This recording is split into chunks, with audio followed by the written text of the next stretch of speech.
વિદ્યાર્થી ભાઈઓ અને બહેનો, ધોરણ 9 ના સામાજિક વિજ્ઞાનની અંદર આપણે આની પહેલા એકમ 2 ની અંદર મતલબ નાગરિક શાસ્ત્રની અંદર 10 પ્રકરણ સુધી જોયેલું. ત્યાર પછી પાઠ 11 ની અંદર આપણે કેટલીક બાબતોની અહીંયા ન્યાયતંત્ર વિશે ચર્ચા કરવાની થશે. તો હું અહીંયા આશા રાખું છું કે તમે બધા મિત્રોએ આની પહેલાના જેટલા પ્રકરણો ચાલ્યા છે એ તમામે તમામ પ્રકરણોના સ્વાધ્યાયની પાછળના પ્રશ્નો પાકી બુકમાં ઉતાર્યા છે, પરીક્ષા બહુ સારી રીતે આપી છે અને ત્યાર પછી આગળના અભ્યાસક્રમને આપણે આગળ ચલાવવા માટે થઈ અને પાઠ 11 એકમ 2 ની અંદર ભારતનું ન્યાયતંત્ર વિશે ચર્ચા કરવાની થશે. તો સામાન્ય રીતે આપણે કહી શકીએ કે ભારતનું ન્યાયતંત્ર એક સરળ અને સુગ્રથિત ન્યાયતંત્રની પ્રક્રિયા છે.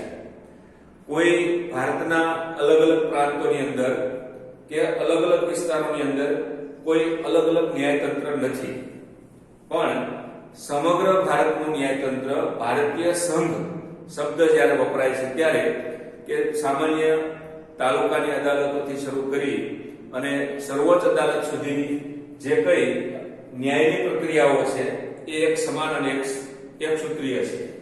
માટે આપણે ટૂંકમાં આપણી ટેક્સ્ટ બુકના આધારે જ્યારે આપણે જોવા જઈશું ત્યારે આપણને ખ્યાલ આવશે કે ભારતના આખા ન્યાયતંત્રની પ્રક્રિયાઓ એ સરળ, સુગ્રથિત અને ન્યાયી જોવા મળે છે. બીજું કે સમગ્ર ભારતની અંદર સરકારના આની પહેલાના પ્રકરણમાં આપણે જોયું હતું કે મુખ્ય 2 અંગો વિશે ચર્ચા કરી હતી. એમાં ધારાસભા અને કારોબારી આની પહેલાના પાઠમાં, અને ત્રીજું અંગ જે છે મહત્વનું અંગ છે એ ન્યાયતંત્ર છે. અને એ ન્યાયતંત્રની અંદર કેટલીક કઈ અદાલતોમાં ન્યાયાધીશ બનવા માટે કેવા પ્રકારની લાયકાતો હોય, એનો સમયગાળો શું હોય, એનું વહીવટી મૂળ અધિકાર ક્ષેત્ર શું હોય, ત્યાર પછી સર્વ અદાલતનું કાર્યક્ષેત્ર શું હોય અથવા તમામ અદાલતોના કાર્યક્ષેત્ર કેવા પ્રકારના હોય, એના વિશે નાની મોટી ચર્ચાઓ આપણા આ ટેક્સ્ટ બુકની અંદર કરવામાં આવેલી છે. તો મેં તમને અહીંયા સામાન્ય રીતે કેટલીક બાબતો લખી છે કે ભારતનું આ ન્યાયતંત્રનું મહત્વ શું છે એના વિશે ચર્ચા કરવાની થશે. પરંતુ તે પહેલા અહીંયા એક સામાન્ય તમને એક આધાર રૂપે કેટલીક બાબતો અહીંયા આપેલી છે કે ભારતના આ ન્યાયતંત્રની અંદર એક પિરામિડ આકારની પ્રક્રિયા જોવા મળે છે. એમાં ટોચ ઉપર સર્વોચ્ચ અદાલત છે, ત્યાર પછી વડી અદાલત દરેક રાજ્યની અંદર જેને આપણે હાઈકોર્ટના નામથી ઓળખીએ છીએ, ત્યાર પછી રાજ્યની અંદર દરેક જિલ્લા અને તાલુકા મથકે અદાલતો આવેલી હોય છે. આ ઉપરાંત કેટલીક ટ્રાયલ અદાલત અને વિશિષ્ટ અદાલતો જોવા મળે છે.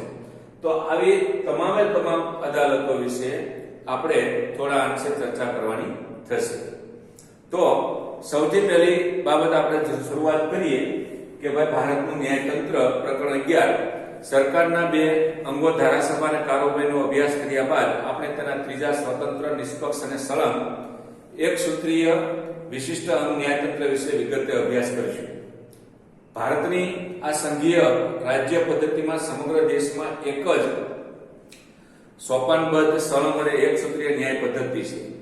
ભારતના ન્યાયતંત્રની વ્યવસ્થા સુગ્રથિત પિરામિડ સ્વરૂપે જોવા મળે છે. આપણે ત્યાં એક સૂત્રીય ન્યાયતંત્રની રચના કરવામાં આવી છે. તદનુસાર કેન્દ્ર કક્ષાએ ટોચ પર દેશની સર્વ અદાલત, જેને આપણે સુપ્રીમ કોર્ટ એવા નામથી ઓળખીએ છીએ, જ્યારે તેની મધ્યમાં રાજ્ય કક્ષાએ વડી અદાલતો અને તેના તાબા હેઠળ જિલ્લા કક્ષાએ અને તાલુકા કક્ષાએ સ્થાનિક અદાલતો અને તાબા હેઠળની વિશિષ્ટ અદાલતો, જેમાં ટ્રાયલ કોર્ટો ઉપરાંત જુદા જુદા હેતુઓ માટે રચવામાં આવેલી ટ્રિબ્યુનલો જોવા મળે છે. મતલબ એ થયો કે ટોચ ઉપર આ સર્વોચ્ચ અદાલત એ સૌથી આખરી અદાલત ગણવામાં આવે છે. એનો ચુકાદો કોઈ અમાન્ય કરી શકતું નથી. પરંતુ કોઈ પણ કોર્ટની અંદર આપેલો ચુકાદો તમને યોગ્ય ન લાગે તો તમે ઉપરની કોર્ટમાં જઈ શકો છો. પરંતુ જ્યારે સર્વોચ્ચ અદાલત ચુકાદો આપે છે ત્યારે એ ચુકાદો એને માન્ય રાખવો પડે છે કોઈ પણ વ્યક્તિને.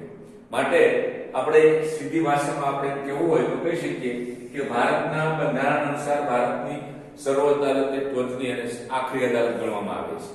એની તાબાની અદાલત, તાલુકાની અદાલતોની અંદર કદાચ કોઈ પ્રશ્ન ઉભા થયા હોય અને ચુકાદો મળ્યો હોય અને આપણને માન્ય ન આવતો હોય તો આપણે વડી અદાલતમાં જઈએ, પણ વડી અદાલતે એનો ચુકાદો આપ્યો હોય તો હાઈકોર્ટમાં જઈએ, પણ હાઈકોર્ટ જો ચુકાદો આપે તો એ આપણે માન્ય રાખવો પડે છે. એટલે ભારતની સર્વોચ્ચ અદાલત તરીકે પણ ગણવામાં આવે છે.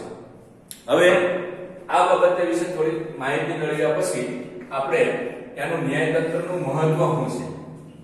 જો કે ભારતના તો એક બાજુ બાબત રહી, પણ વિશ્વના કોઈ પણ દેશની અંદર જ્યારે કાયદો અને વ્યવસ્થા જો વ્યવસ્થિત જળવાતી હોય અથવા જળવાતું હોય તો તે દેશની અંદર એક સુશાસન એટલે કે સારા શાસનની શરૂઆત થઈ ગણાય.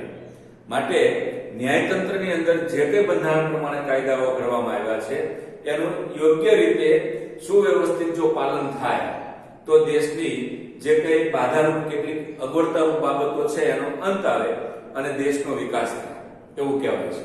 માટે કાયદો અને વ્યવસ્થા જાળવવા માટે આ ન્યાયતંત્ર ખૂબ ઉપયોગી અને સમૃદ્ધ મહત્વનું પુરવાર થાય છે. તો એનું મહત્વ શું છે તો કે ભારતમાં નાગરિકોના હકોના રક્ષણ અને જતન કરવા તેમજ કેન્દ્ર અને રાજ્ય વચ્ચેના કે રાજ્ય વચ્ચેના કાર્ય વિભાજન લગતી કોઈ વિસંવાદિતતા સર્જાય તો તેના બંધારણની જોગવાઈ મુજબ ઉકેલ લાવીને સમાધાન કરવા માટે સમવાય તંત્રમાં તટસ્થ અને નિષ્પક્ષ ન્યાયતંત્રની આવશ્યકતા છે. ઘણીવાર એવું થતું હોય કે ભારતના લોકો નાગરિકોને કેટલાક હકો મળ્યા છે. સ્વતંત્રતાનો હક છે, ન્યાયતંત્રને ન્યાય મેળવવાનો હક છે, શિક્ષણ પ્રાપ્ત કરવાનો હક છે, આવા કેટલાક જે સમાનતાનો હક છે, આ જે હકો આપણને પ્રાપ્ત થયા છે એનું રક્ષણ કરવામાં આ ન્યાયતંત્ર ખૂબ ઉપયોગી થાય છે. કોઈ જગ્યાએ હકનું પાલન ન થતું હોય, એનું શોષણ થતું હોય તો એ કોર્ટની અંદર જઈને તમે ફરિયાદ કરી શકો છો અને તમારા હકોનું તમે રક્ષણ માંગી શકો છો. આ ઉપરાંત દેશની અંદર વિવિધ ક્ષેત્રોની અંદર કોઈ રાજ્ય વચ્ચે ઝઘડાઓ થતા હોય કે માનો કે ઉદાહરણ રૂપે ગુજરાત અને મહારાષ્ટ્ર વચ્ચે કોઈ સરહદ બાબતનો, કોઈ પાણીની બાબતનો, કોઈ સીમાંકન બાબતના પ્રશ્નો ઉભા થયા હોય તો હાઈકોર્ટ જે છે એની અંદર પડકાર કરી અને એનું સમાધાન કરવા માટે પ્રયત્ન કરે છે અને સમાધાન લાવી શકે છે. બીજું એટલે મતલબ એવો છે કે દરેક રાજ્ય વચ્ચે સુસંગતતા સ્થાપિત થાય તેવા હેતુસર દરેક રાજ્ય વચ્ચેના ઝઘડાઓનો શાંતિમય ઉકેલ લાવવામાં આ ન્યાયતંત્ર મહત્વનો ભાગ ભજવે છે. બીજું આપણે એમ કહી શકીએ કે બંધારણની સર્વોપરિતાને અસર ન થાય તેથી કોઈ કાયદાની કલમ કે જોગવાઈઓ બંધારણીય સુસંગતતા તપાસવા માટે તેના અર્થઘટન કરવા ન્યાયતંત્ર મહત્વનું અંગ ગણાય છે. બંધારણની અંદર કેટલીક મહત્વની જોગવાઈઓ કરવામાં આવી છે, એનો કોઈ ખોટી રીતે દુરુપયોગ ન કરે અને એ દુરુપયોગ ન કરે એટલા માટે એનું અર્થઘટન કરવા માટે થઈ અને ન્યાયતંત્ર એમાં વાટાઘાટો, ચર્ચા વિચારણાઓ કરી અને એનો યોગ્ય ચુકાદો આપે છે. માટે ભારતનું ન્યાયતંત્ર એ મહત્વનું ગણવામાં આવે છે. ધારાસભા અને કારોબારી દ્વારા બંધારણીય મર્યાદાનું ઉલ્લંઘન ન થાય તેની ચકાસણી કરવા માટે દેશમાં એક સ્વતંત્ર, તટસ્થ, નિષ્પક્ષ અને નિર્ભીક ન્યાયતંત્ર એ લોકશાહીની આધારશિલા છે. કે ભારતના બંધારણની અંદર જે બંધારણની મર્યાદાઓ છે, બંધારણ બહાર જેમ કોઈ કાયદા વિરુદ્ધમાં કોઈ કામ કરે તો એનું ઉલ્લંઘન થયું ગણાય. એ ઉલ્લંઘન ન થાય એટલા માટે થઈ અને સમગ્ર ભારતની અંદર નિષ્પક્ષ, ન્યાયી, તટસ્થ રીતે એનો ઉકેલ લાવી અને એનો પ્રશ્નનું નિરાકરણ લાવવા માટે પ્રયત્ન કરે છે.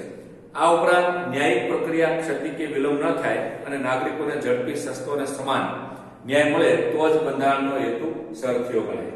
ભારતના કોઈ પણ ક્ષેત્રની અંદર કોઈ પણ વ્યક્તિ, સામાન્ય વ્યક્તિથી માંડી અને માલિકદાર સુધી એટલે કે મૂડીપતિ ઉદ્યોગ વર્ગ સુધી અથવા તો કોઈ પણ ભારતના નાગરિકને સસ્તો, સરળ અને ઝડપી ન્યાય મળે તે માટે આ ન્યાયતંત્ર એ બંધાયેલું છે અને વહેલામાં વહેલી તકે એને યોગ્ય ન્યાય પ્રાપ્ત થાય તે માટે ન્યાયતંત્ર પ્રયત્ન કરે છે. એટલે ટૂંકમાં આપણે એમ કહી શકીએ કે બંધારણની વિરુદ્ધ કોઈ જતું હોય, કોઈ કાયદાનું ઉલ્લંઘન કરતું હોય અથવા કોઈ સત્તાધારી પક્ષ દ્વારા કોઈ કાયદાની જોગવાઈઓ બહાર કોઈ કાર્ય કરવામાં આવતું હોય તો આવા સમયે ન્યાયતંત્ર નિષ્પક્ષ રીતે રહી અને જે તે પ્રદેશ અથવા જે તે વ્યક્તિ અથવા જે તે પ્રાંતની અંદર જે તે પ્રશ્નો આવ્યા હોય એનો ન્યાયિક તપાસ કરી અને એ અદાલતની સામે રજૂ કરીને સરકારને જાણ કરે છે અથવા તો એનો યોગ્ય ચુકાદો આપી અને એને ન્યાયિક તપાસ માટેના આદેશો આપે છે. તો આમ આપણે ટૂંકમાં કહી શકીએ કે ભારતનું બંધારણ એ સળંગ, સુગ્રથિત અને ઝડપી ન્યાય પ્રાપ્ત કરવા માટે બંધાયેલું ગણવામાં આવે છે. કારોબારી અને સમગ્ર ધારાસભા હોય ત્યાં ન્યાયતંત્ર સક્રિય રહે છે, હર હંમેશ જરૂરી છે, પરંતુ કેટલીક વખત કારોબારી અને વહીવટી કારોબારીની નિષ્ક્રિયતા અને જવાબદારીપણાને કારણે તથા ધારાસભાની આપખુદશાહીની પરિણામે જાગૃત, નીડર અને સ્વતંત્ર નિષ્પક્ષ એવા ન્યાયિક સક્રિયતા દર્શાવી છે.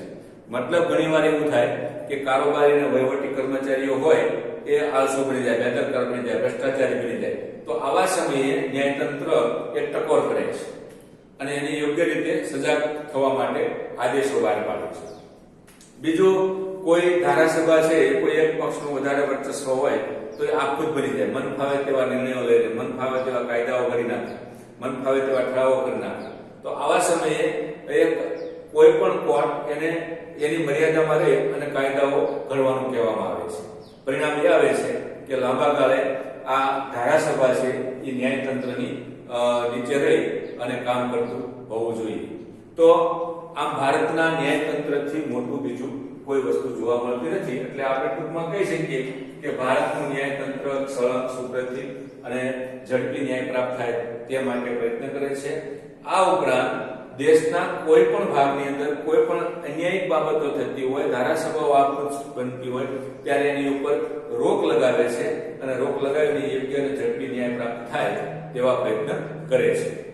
બીજો મુદ્દો છે સર્વોચ્ચ અદાલત. હવે આમાં આપણે કેટલીક નાની મોટી અદાલતો વિશે ચર્ચા કરવાની છે. એમાં સર્વોચ્ચ અદાલત આવશે, નિચલી અદાલત આવશે, તાલુકાની અદાલતો આવશે, વડી અદાલતો આવશે. એવા અલગ અલગ સ્વરૂપમાં અલગ અલગ વિભાગોની અંદર મુદ્દાઓનું તાણ કરવામાં આવ્યું છે. એમાં પહેલી એ સર્વોચ્ચ અદાલત છે.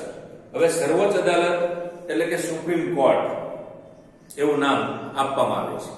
હવે દેશના ન્યાયતંત્ર તેના સૌથી ટોચના સ્થાને સર્વોચ્ચ અદાલત છે. ભારતીય બંધારણ મુજબ તે દેશની સર્વોચ્ચ ન્યાયિક સંસ્થા છે. તેની બેઠક નવી દિલ્હીમાં છે. ભારતમાં આવેલી તમામ દિવાની અને ફોજદારી કોર્ટોએ સર્વોચ્ચ અદાલતના તાબા હેઠળ તેની સહાયમાં કામ કરવાનું હોય છે.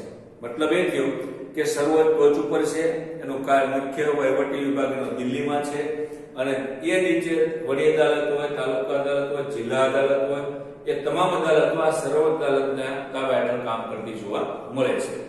બીજું, ભારતમાં સર્વોચ્ચ અદાલતના એક મુખ્ય ન્યાયમૂર્તિ ઉપરાંત 28 ન્યાયાધીશોની સંખ્યાનો જોગવાઈ કરવામાં આવી છે. એક મુખ્ય ન્યાયમૂર્તિ હોય, આ ઉપરાંત બીજા અને અલગ અલગ પ્રકારના ન્યાયિક તપાસ માટેના 28 જેટલા ન્યાયાધીશોની નિમણૂક કરવામાં આવતી હોય છે.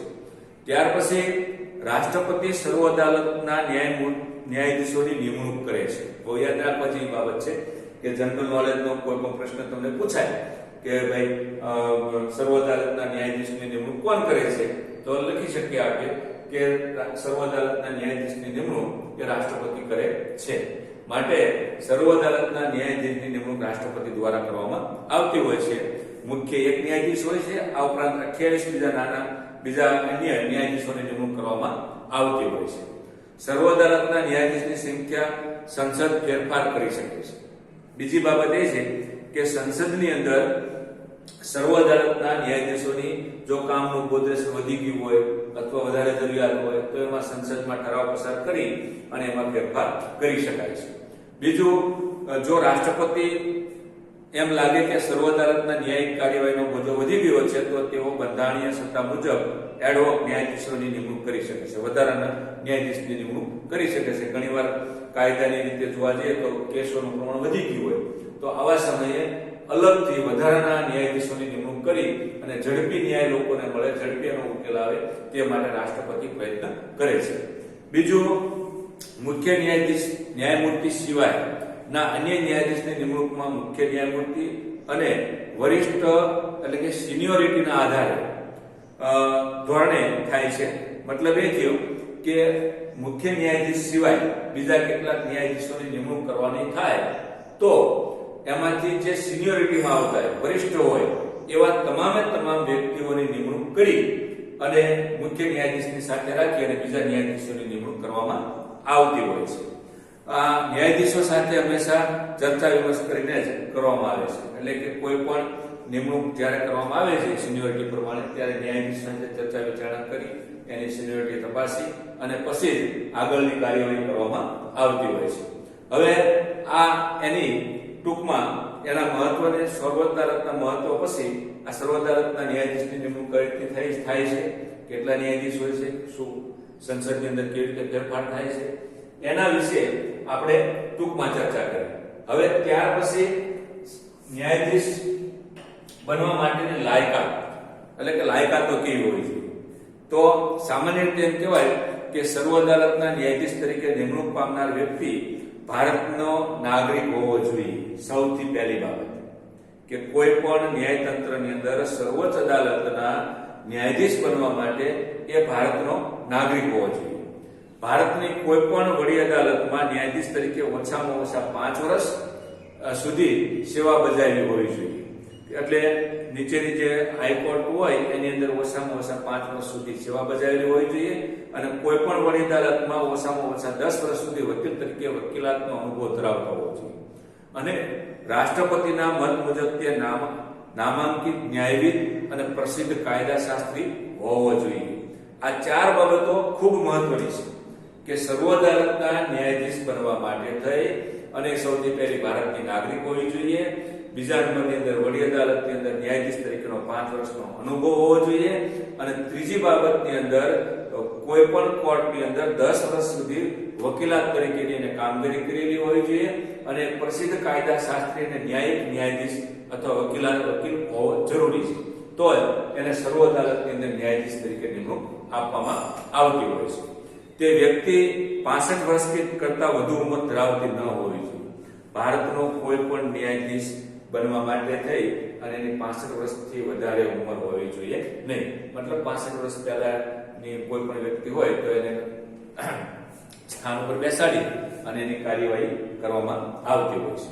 આમ સર્વોચ્ચ અદાલતના ન્યાયમૂર્તિઓની નિવૃત્તિ વય મર્યાદા 65 વર્ષની છે ત્યાં સુધી તે હોદ્દા પર રહી શકે છે. ટૂંકમાં લાયકાતના સંદર્ભમાં આપણે જ્યારે વિચારતા હોઈએ ત્યારે સૌથી પહેલી તે ભારતની નાગરિક હોવી જોઈએ.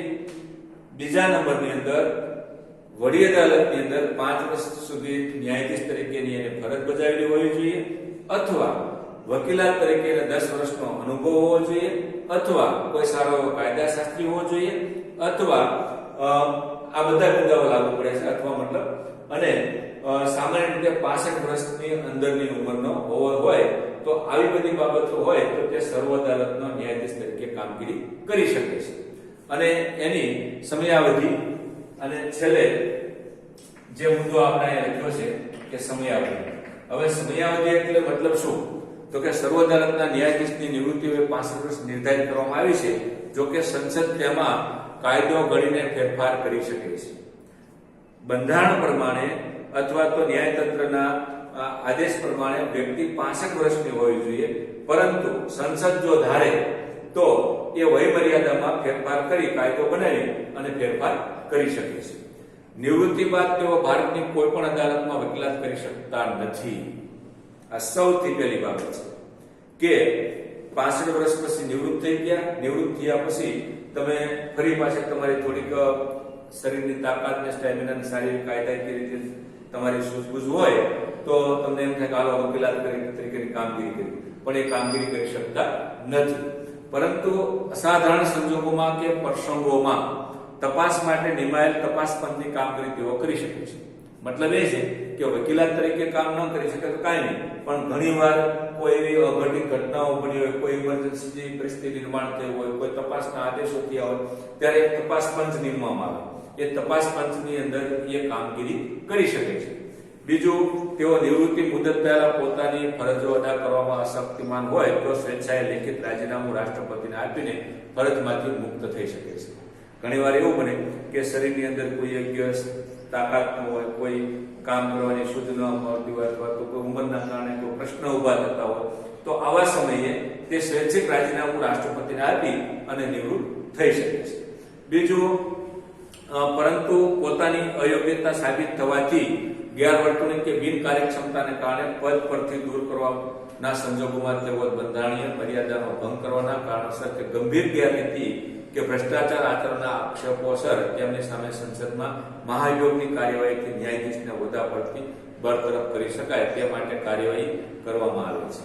મતલબ ઘણીવાર એવું હોય કે ન્યાયતંત્રની અંદર કોઈ અવળો ચુકાદો આપવા માટે થઈ અને ભ્રષ્ટાચારી ન્યાયાધીશો ની કામગીરી કરી હોય અથવા કોઈ લાંચ લઈ અને ખોટો ચુકાદો આપ્યો, તો આવા સમયે સંસદની અંદર મહાભિયોગની પ્રક્રિયા કરી અને એને હોદ્દા ઉપરથી બરતરફ કરી શકાય છે. મતલબ એ થયો કે કોઈ પણ ક્ષેત્રની અંદર હોદ્દા ઉપરથી દૂર કરવા માટેની કામગીરી સંસદ દ્વારા કરવામાં ન્યાયાધીશ માટે આવતી હોય છે.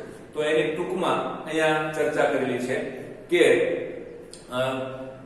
સંસદના દરેક ગૃહની કુલ સભ્ય સંખ્યાની બહુમતીના તથા તે ગૃહમાં હાજર રહીને મત આપનાર ઓછામાં ઓછા 2/3 સભ્યોની બહુમતીના ટેકાવાળું નિવેદનને રાષ્ટ્રપતિ સમક્ષ જે તે સત્રમાં રજૂ કરાયેલ હોય તે પરથી રાષ્ટ્રપતિના હુકમના આધારે હોદ્દા પરથી દૂર કરી શકાય છે. મતલબ એ થયો કે સંસદમાં હાજર રહેલા જે સંસદ સભ્યો છે એની સહીવાળું બહુમતી ધરાવતું પત્રક, એટલે કે મહાભિયોગની પ્રક્રિયા માટેનું જે પત્રક છે એ રાષ્ટ્રપતિને આપે છે અને રાષ્ટ્રપતિએ બહુમતી વાળું પત્રક તેની પાસે ગયા પછી એને હોદ્દા પરથી દૂર કરવા માટે આદેશ બહાર પાડી શકે છે. સંસદના ન્યાયાધીશની ગેરવર્તન અંગેનું નિવેદન રજૂ કરવા માટેની અને તપાસની કાર્યવાહી તેમજ સાબિત માટેની કાર્યનું નિયમન કરશે. સંબંધિત ન્યાયાધીશને સંસદમાં હાજર રહીને પોતાના બચાવમાં પોતાનું નિવેદન રજૂ કરવાની તક આપવામાં આવી છે. પણ ઘણીવાર આવી રીતના કોઈ પ્રશ્ન ઉભા થાય તો એ પોતે એમ કે હું ભાઈ નિર્દોષ છું, તો આવા સમયે સંસદની અંદર પોતાનો બચાવ કરવા માટે થઈ અને નિવેદન આપી શકે છે. ટૂંકમાં આપણે એમ કહેવું હોય તો કહી શકીએ કે ભારતના બંધારણની અંદર ન્યાયતંત્રની અંદર ન્યાયાધીશ માટેની નિમણૂક માટે રાષ્ટ્રપતિ એની નિમણૂક કરતા હોય છે. એને હોદ્દા પરથી દૂર કરવા માટે મહાભિયોગની પ્રક્રિયા કરવામાં આવે છે. સંસદમાં હાજર રહેલા વ્યક્તિઓ એ 2/3 બહુમતીથી મત આપી અને રાષ્ટ્રપતિની પત્રક સોંપે છે અને એને હોદ્દા પરથી બરતરફ પણ કરી શકાય છે.